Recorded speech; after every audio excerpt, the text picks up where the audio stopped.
I suppose you do have to take into account where it sits in an energy system. And there's obviously a large intermittency problem with something like solar. You still think that solar is going to be the big play of the next decade or so? I think solar is going to be the major player, but I think we've left a world where there's one big central energy provider located, miles away from users.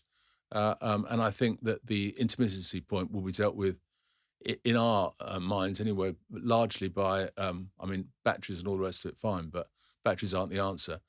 The answer may well be hydrogen, which is why we're currently raising a hydrogen LPGP fund.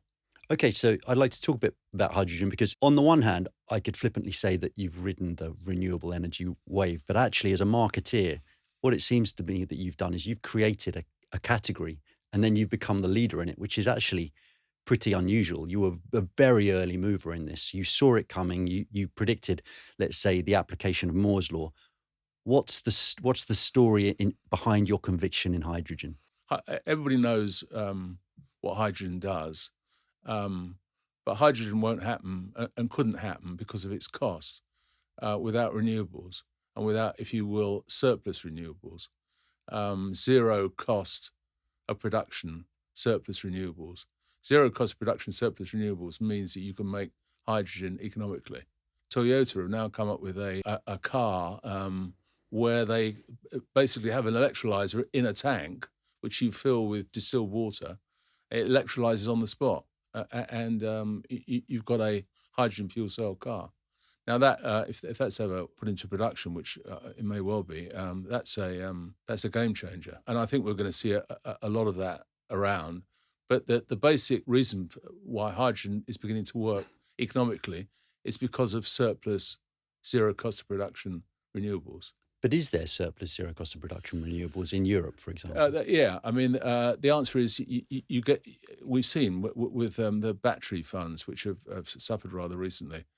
You get wild swings because either you're producing huge amounts and the grid can't take it, or there's a big shortfall. And if you're producing a huge amount, you've got a problem because what are you going to do with the surplus energy, which is where hydrogen comes in. Because it's an energy vector, so you can store that energy once you've turned it into hydrogen. You can. Right. If we can have hydrogen fuel cars, brilliant. But for me, the diesel engine powered the modern world, and the modern diesel engine is a marvel of efficiency and cleanliness, really, relative to anything else out there. And yet it's effectively uninvestable because of the way we categorize things. I agree. And to reiterate, we've always only invested in things for economic reasons.